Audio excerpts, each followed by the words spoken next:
लेकिन मैं ये जो सबसे बड़ी बात गौर कर रहा हूं, ये चुनाव नतीजे कांग्रेस के खिलाफ गए, तमाम दावों के बावजूद, एक बेहतरीन मुद्दों के बावजूद महागठबंधन को सफलता नहीं मिली। लेकिन सारा ठीकरा जो है केवल एक आदमी पर फोड़ा जा रहा है, और वो आदमी कौन है? असदुद्दीन ओवैसी। बड़ा आश्चर्य होता है मुझे। दरअसल असदुद्दीन ओवैसी का विरोध केवल भाजपा नहीं करती। जो लोग देश में धर्मनिरपेक्षता की बात करते हैं, सेकुलरिज्म की बात करते हैं, वो सारे से सारे लोग असदुद्दीन ओवैसी का जमकर विरोध करते हैं, कोई मौका नहीं छोड़ते। संजीव भाई भी शायद देख रहे होंगे, कुछ लोग कहते हैं कि उनको कि वोट कटवा हो गया है, कोई कहता है कि बीजेपी की बी टीम है, और तमाम क्या क्या आरोप लगाए जाते हैं। दरअसल इस देश के युवाओं ने, इस देश के नागरिकों ने देश की राजनीति को समझना जुम्मा जुम्मा 5-6 साल में शुरू किया है, जब से मोदी की सरकार आई। जब मोदी जी की सरकार आई तो देश की जनता को लगा, सरकार इसीलिए आई भी कि बहुत समय तक सह लिया गया, बहुत समय तक कहीं सरकार कांग्रेस, कोई सरकार आती थी गिर जाती थी, फिर कांग्रेस। अब ऐसा करते हैं कि अब देश में हिंदुओं की सरकार बनाते हैं, हिंदुत्व आएगा अब, और फिर बीजेपी की सरकार बना दी गई। तो दरअसल 2014 के पहले क्या हुआ देश की राजनीति में, अगर ओवैसी को समझना है तो उनको समझना होगा। कोई साथी कह रहे हैं कि आपकी भविष्यवाणी गलत हो गई। माफ करना भैया, मैं भविष्यवाणी क्या, गलती तो हो ही गई। मैं तो सोच ही रहा था कि महागठबंधन भारी बहुमत से आएगी, सरकार बनाएगी। हमको क्या मालूम था कि बिहार की जनता जो है वो बेरोजगारी के मुद्दे, भूखमरी के मुद्दे सबको छोड़ करके सिर्फ और सिर्फ हिंदुत्व के नाम पर वोटिंग करेगी, धर्म के नाम पर वोटिंग करेगी, जाति के नाम पर वोटिंग करेगी। और तमाम लोग तो आरोप लगाते हैं कि यादवों ने भी बिहार के बड़े पैमाने पर जहां मुस्लिम कैंडिडेट खड़ा था वहां बीजेपी को वोट दे दिया। मैं ये सब नहीं मानता। मुझे लगता है कि अभी भी सवर्णों की तुलना में देश का जो पिछड़ा वर्ग है वो कम से कम अब चीज़ों को समझने लगा है। इतना दलित समझते हैं, आदिवासी समझते हैं, बड़ा लंबा समय उन्होंने उत्पीड़न का, शोषण का गुजारा है, तो वो जानते हैं कि लोकतांत्रिक मूल्यों का महत्व समझते हैं वो। तो मैं बात कर रहा था ओवैसी की। असदुद्दीन ओवैसी को जानने के लिए हमको याद करना चाहिए सबसे पहले 2008 में जो न्यूक्लियर ट्रीटी हुई थी अमेरिका के साथ। आपको पता होगा, क्योंकि दरअसल उसके जड़ में जो ओवैसी का विरोध होता है उसके जड़ में क्या है वो जानने की जरूरत है। तो 2008 में जब अमेरिका के साथ ट्रीटी हुई थी, मनमोहन सिंह सरकार थी, उन्होंने कहा था कि भैया ऐसा है कि अमेरिका ने कहा ठीक है आपने बना लिया न्यूक्लियर बम, ठीक है, लेकिन हम आपके जांच करेंगे कि आपके यहाँ ऐसा तो नहीं कि न्यूक्लियर वेपन्स भी मौजूद हैं। बड़ा विरोध हुआ। वामपंथी दलों ने कहा कि आप अमेरिका के कदमों में जाकर गिर गए हैं। क्योंकि विश्व की राजनीति उस वक्त ऐसी थी, परिस्थितियां वैसी थी, हमें विकास करना था, आज का हिंदुस्तान बनाना था। मुझे लगता है मनमोहन सिंह ने ठीक किया। मनमोहन सिंह ने ऐसा नहीं हुआ कि मनमोहन सिंह को कभी अमेरिका ने धमकी दे दी, बुश ने धमकी दे दी कि नहीं दवा नहीं दोगे, ये नहीं दोगे तो ये कर देंगे। जिस तरह से धमकी मिली थी मोदी जी को, आप लोगों को याद होगा ट्रंप ने कितना तगड़ा चुनौती दिया था। उसके बाद हमने दवा दे भी दी क्लोरोक्वीन को लेकर के। जिस तरह से ट्रंप ने धमकी दी थी, वो धमकी मैं नहीं भूला हूं, आप लोगों को भी याद रखना चाहिए, नहीं भूलना चाहिए। तो दरअसल वो समझदारी की बात थी कि हाँ न्यूक्लियर ट्रीटी पे समझौता कर दिया मनमोहन सिंह ने। वामपंथी दलों ने कहा कि हम समर्थन वापस लेंगे कांग्रेस सरकार से। 2008 की बात है। मुलायम सिंह यादव भी लग गए, कहे कि नहीं किसी भी कीमत पर हम समर्थन वापस लेंगे। मुलायम सिंह ने भी सोचा कि जो भी पार्टियां हैं छोटी मोटी वो सब के सब, मुलायम सिंह उसकी वो कर रहे थे। और हुआ ये कि असदुद्दीन ओवैसी ने कहा कि ना, मसला देश का है, हम किसी कीमत पर ये नहीं चाहेंगे, किसी कीमत पर भी ऐसा नहीं चाहेंगे कि बीजेपी की सरकार आए और लाल कृष्ण आडवाणी देश के प्रधानमंत्री बने। असदुद्दीन ओवैसी ने कहा था उसको लेकर के। जब ओवैसी ने ऐसी बात कहना शुरू की, सारे के सारे वामपंथी दल उनके खिलाफ हो गए। 4 बार के लोकसभा सांसद हैं, 2 बार विधानसभा सदस्य भी रहे हैं, और उसके बाद उस मुद्दे पर कांग्रेस के समर्थन करने का नतीजा यह निकला कि ओवैसी ने जब 2009 में लोकसभा चुनाव लड़े, पूरे के पूरे वामपंथी दल, सियासत डेली कोई अखबार था, उसका संपादक खड़ा था, मुझे याद आता है, उसका संपादक खड़ा हो गया ओवैसी के खिलाफ। वामपंथी दलों ने सपोर्ट कर दिया उनको। सोचिए कितनी बड़ी कीमत उस आदमी ने अदा की है कि भाजपा की सरकार ना आए। इसलिए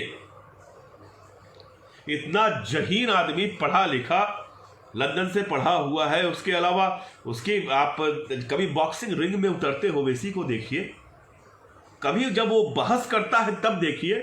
वो जो किताबें दिन रात पढ़ने वाला आदमी, जितना वो पढ़ते हैं शायद कोई पढ़ता होगा। मुझे याद है कि 2014 में संभवतः सर्वश्रेष्ठ लोकसभा 2013 की वजह से मिला था, सर्वश्रेष्ठ एमपी का उनको वो मिला था। वो इसलिए मिला था कि आमतौर पर जो नेशनल एवरेज था सवाल पूछने का पार्लियामेंट में, वो करीब 267-268 के आसपास था।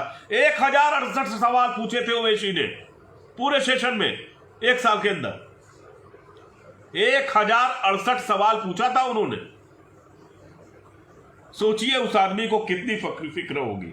और यह सच्चाई है। मैंने आज तक ओवैसी के भाषण में कभी नहीं देखा कि मुस्लिमों को लेकर के कोई एक तरफा बात कह रहे हो, दलितों को लेकर एक तरफा बात कह रहे हो। वो बात जब भी करता है हिंदुस्तान की करता है, हिंदू मुस्लिम भाईचारे की करते हैं वो। माने अच्छा, एक बात और, इनको डर क्यों लगता है? क्योंकि वो जानते हैं इन वामपंथी दलों को और तमाम पार्टियां को जो उनका विरोध करती हैं, उनको वो दो धक्का लगा था 2008 में, वो अब तक याद है। और लोगों को पता है कि ये आदमी लोकतांत्रिक मूल्यों के लिए, समाजवाद के लिए किसी का भी हाथ पकड़ लेगा, ये बीजेपी को नहीं आने देगा। तो जो मन में, हृदय में, अंदर भीतर छुपा के रखते हैं मोदी जी को, जेपी नड्डा को, अमित शाह को, तमाम दल ऐसे हैं। बहुजन समाज पार्टी एक बड़ा उदाहरण रही है आप लोगों के सामने। या जो लोग भयभीत हैं बीजेपी से, वो लोग असदुद्दीन ओवैसी का विरोध करते हैं। सोचने की बात है। जब आंध्रा में चुनाव, मैं फिर से कह रहा हूं, 2009 में लड़े तो तेलुगु देशम पार्टी, तमाम लोग, तमाम संगठन, उनके वामपंथी दल, सब के सब उस आदमी के खिलाफ हो गए थे। क्या गलत करता है वो, ये बताइए? कौन सी गलती करता है? हमेशा पाकिस्तान गया उसने जाकर के मणिशंकर अय्यर के साथ, मैंने लाइव डिबेट देखा है, शायद कहीं आपको टीवी पे मिल जाए। साफ साफ बोला, किसी भी कीमत पर आप भारत के मुद्दे पे क्या बोलते हो भाई? हम भारत में हिंदू मुसलमान भाई भाई, हम सलट लेंगे, तुम अपना देखो। आप शाह आलम समझ रहे होंगे, दरअसल हम अच्छे पॉलिटिशियंस को स्वीकार नहीं करना चाहते, और खासतौर से वो अल्पसंख्यक हो, दलित हो, तो हम उसको, तमाम अवसरवादियों को स्वीकार कर लेंगे। हम रामविलास जी को स्वीकार किए, चिराग को स्वीकार कर लिए, लेकिन हम असदुद्दीन ओवैसी को स्वीकार नहीं करेंगे। क्यों नहीं करेंगे? प्री पोल अलायंस नहीं किया इसलिए नहीं करेंगे। पहला आदमी है, चुनाव पिछली बार 2000, मुझे याद है कि 2015 में 1 सीट नहीं जीता था उन्होंने, 5 सीट जीता, जमीन खड़ा करी, कैडर बनाया। आप लोगों को पता नहीं होगा, जब मैं देखता हूं कुछ मेरे साथी सीमांचल के हैं, हसन जावेद जैसे, वो जिस तरह की एक बात और जान लीजिए, वो अब उनके विधायक काम ना करें तब आप बताइएगा, सबसे बेहतरीन काम करेंगे MIM के विधायक। ये 5 साल अगले आप देख लीजिएगा इस चीज को। यह बात लोग जानते ही नहीं, समझना ही नहीं चाहते। किसी व्यक्ति का इस कदर विरोध, वोट कटवा है, वो उसको मजाक समझ रखे हो, किसका बेटा है वो पता है? किस व्यक्ति का बेटा है वो, किस परिवार का है उसको पता है। उसको पैसे की कमी है, जाकर देख लीजिए डिक्लेरेशन उनका, कितने करोड़ रुपए हैं उनके खाते में।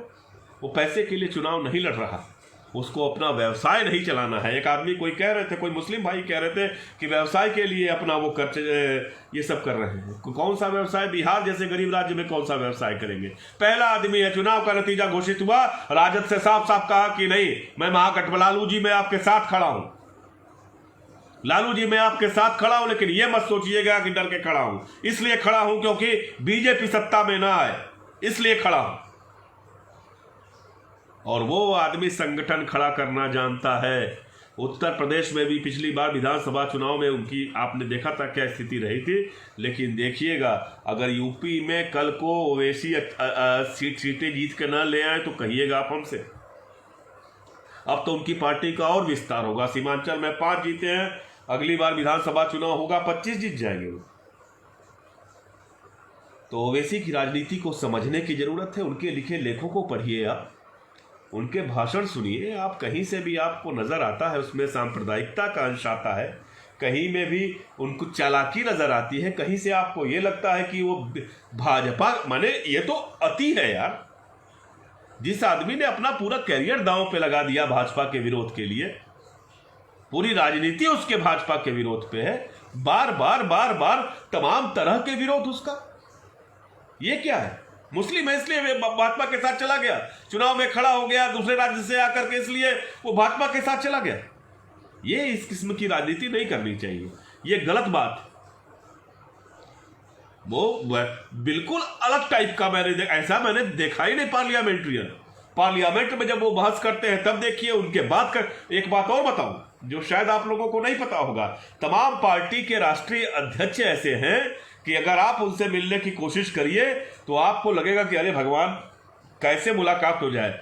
जिस वक्त भाजपा सत्ता में नहीं थी, मुझे याद है कि मैंने, अब नड्डा जी अध्यक्ष बने हैं, सत्ता में नहीं थी, 2013 की बात है, मैं नड्डा जी से मिलने गया, मुझे 25 से 30 मिनट इंतजार करना पड़ा। ओवैसी जी को एक बार फोन किया, उन्होंने कहा तुरंत आ जाइए, कोई बात नहीं।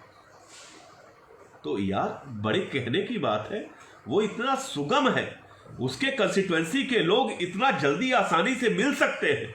वो खुदे मजलिस लगा के बैठ जाएगा, अपने इर्द गिर्द लोगों को खड़ा कर लेगा, मोटरसाइकिल चलाने लगेगा, बैठ जाएंगे लोग उसके अगल बगल में। ऐसा नेता चाहिए ना। इससे क्या फर्क पड़ता है कि वो दाढ़ी रखता है, टोपी रखता है, इतनी बड़ी शेरवानी पहनता है। जाकर देखो बॉक्सिंग रिंग में जब उतरता है, टी शर्ट पहन करके जाकर देखो, शर्म आएगी या क्या अपनी पर्सनालिटी पर शर्म आएगी जब उसकी पर्सनालिटी देख लोगे जब वो बॉक्सिंग रिंग में बॉक्सिंग करता है। शानदार नेता। और हमें यह सब, ये दरअसल हमारी छोटी सोच को बताता है। हमने कुछ लोगों को, मैं एक बात बार बार कहता हूं, केवल भाजपा में नहीं, देश के तमाम राजनीतिक दलों में एक मोदी कोई व्यक्ति का नाम नहीं है खाली। मोदी जी, नरेंद्र मोदी एक व्यक्ति है। उनका जो अक्स है, अक्स वो तमाम राजनीतिक पार्टियों में दिखाई देता है। तमाम लोग जो धर्मनिरपेक्षता की बात करते हैं उनमें दिखाई देने लगा और नजर आता है साफ साफ। अरे यार सब तो ठीक है, लेकिन मुस्लिमों का मन नहीं बढ़ना चाहिए। मालूम हुआ कि वामपंथी पार्टी की है। अरे यार क्या मन बढ़ना क्या होता है? क्यों नहीं मन बढ़ेगा?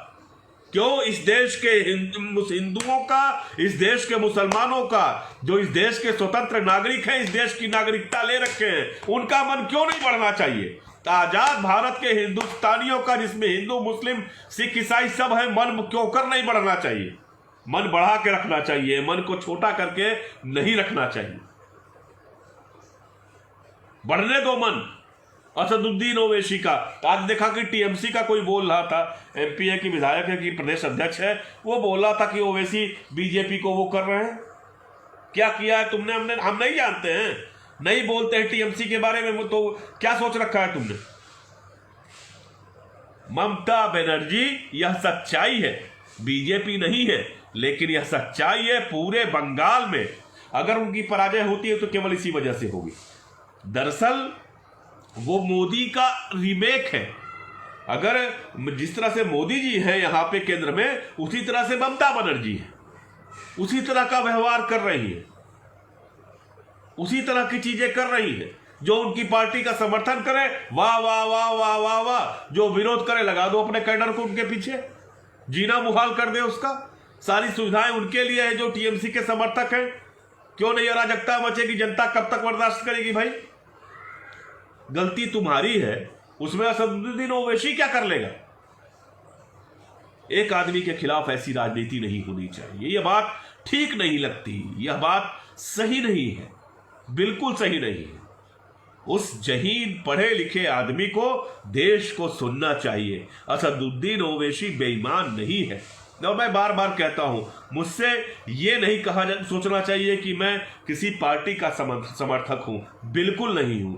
मैं केवल जर्नलिस्ट हूं, लेकिन जो इस देश के संविधान की इज्जत करते हैं, जो इस देश के लोकतंत्र में विश्वास रखते हैं, वो किसी पार्टी के हों, किसी दल के हों, सब के सब मेरे लिए महत्वपूर्ण है। हम चाहते हैं कि कम से कम यह गुंजाइश हम बचा के रखें, इतनी गुंजाइश बचा के रखें, सहृदयता नहीं छोड़ दें हम। अटल जी की सरकार थी, अटल जी से सहृदय थे कि नहीं थे? इस देश के मुसलमान उनसे प्यार करते थे, अटल जी से। मैंने देखा है कि अटल जी की मौत पर, अभी अब तो बीजेपी की सरकार में उनकी मौत हुई है, मैंने अपने मुस्लिम मित्रों को उदास होते देखा है। यह सच्चाई है। तो यह सोचना देखिए बड़ा सीधा है कि हम जो दूसरों को बेवकूफ समझते हैं, चोर समझते हैं, हर एक आदमी को, यह प्रवृत्ति छोड़ दीजिए। यह प्रवृत्ति ठीक नहीं है। ओवैसी की राजनीति को नजदीक से देखने की जरूरत है। ओवैसी जो अपनी कंस्टिट्यूएंसी में कर रहे हैं, जो लगातार लाखों वोटों से जीतते हैं, 1,97,000, 1,10,000, इस तरह के वोटों से वो जो जीतते हैं, उसको समझिए। उसको वहां जाकर के खाली ऐसा थोड़ी नहीं है कि 70% मुस्लिम है इसलिए जीत जाते हैं। वो तमाम मुस्लिम उम्मीदवार उनके विपक्ष में खड़े होते हैं, लेकिन ओवैसी क्यों जीतते हैं, इस चीज को जानने की जरूरत है। सीमांचल में चले जाइए, बहुत पिछड़ा इलाका है, बहुत पिछड़ा इलाका है। मेरे मित्र हसन जावेद हैं, एक सीमांचल का पेज चलाते हैं फेसबुक पे, कभी जाकर देखिए, सीमांचल घूम के आइए। मैं गया था विधानसभा या लोकसभा चुनाव में, आपको समझ में आ जाएगा कि ओवैसी के जीतने की वजह क्या है। केवल ऐसा नहीं है कि मुस्लिम तुष्टीकरण करके वो जीत गए। मुसलमानों के पास राजद का एक बेहतरीन विकल्प मौजूद था, जिसके बारे में संभावना थी कि वो सरकार बना लेगी, महागठबंधन सरकार बना लेगी, लेकिन फिर भी ओवैसी को वोट देने के पीछे क्या है, इसको तो जानिए। जो कैंडिडेट्स हैं उनको तो पहचानिए, तब आपको समझ में आएगा कि दरअसल हम कितने संकीर्ण सोच से देख रहे हैं चीजों को। बिहार के इलेक्शन की एनालिसिस करिए। 7 उम्मीदवार इस बार, मुझे मालूम है कि 7 उम्मीदवार, पिछली बार मुस्लिमों की संख्या ज्यादा थी, 7 कम आए हैं इस बार जो चुनाव परिणाम आए हैं। उसकी वजह को तलाशिए। क्या बेहतर मुस्लिम उम्मीदवार तमाम राजनीतिक पार्टियों ने कम दिए? यह वजह नहीं है। बहुत सारी चीजें हैं और हमें लगता है कि इस संकीर्णता से बाहर आना होगा। हमको कम से कम MIM की सत्ता को बिहार में स्वीकारना पड़ेगा। असदुद्दीन ओवैसी को बतौर पॉलिटिशियन स्वीकार करना पड़ेगा और हमें अपने दिमाग से यह बात पूरी तरह से निकालनी होगी कि असदुद्दीन ओवैसी बीजेपी की बी पार्टी या वोट कटवा है। साहसी राष्ट्रीय अध्यक्ष है एक पार्टी का, बेहद साहसी, जहीन, इस देश के बारे में सोचने वाला व्यक्ति है वो। इस तरह से किसी को बेईमान, जब असदुद्दीन ओवैसी गलत करेंगे, सबसे पहले मैं हूंगा जो उनके खिलाफ बोलूंगा। एक गलत निर्णय लेकर के वो देखें। अगर असदुद्दीन ओवैसी 5 सीट जीत करके अभी कह दे कि नहीं नीतीश कुमार जी हम आपके साथ खड़े हुए हैं, तब क्या कर लोगे आप? बोलो। तो इस तरह की बातें नहीं करें। लोगों की राजनीति को नजदीक से देखें, लोगों को समझें, उनको पढ़ें। हम पढ़ते कम हैं, जानते कम हैं, हमें इतिहास बोध बहुत कम है। 2014 के पहले क्या हुआ, 2000 से आप सुनिए। हम सबको, मैं अपनी बात भी कर रहा हूं। इमरजेंसी के बाद देश की राजनीति कैसे बदली, जब उसको आप जान लेंगे, समझ लेंगे, उसका अध्ययन कर लेंगे, तब आपको समझ में आएगा कि आज बीजेपी की सरकार क्यों है, आज तमाम राज्यों में सत्ता परिवर्तन क्यों मुश्किल हो रहा है, क्यों हम अपनी हार का ठिकरा असदुद्दीन ओवैसी और तमाम छोटी राजनीतिक पार्टियों को देते हैं।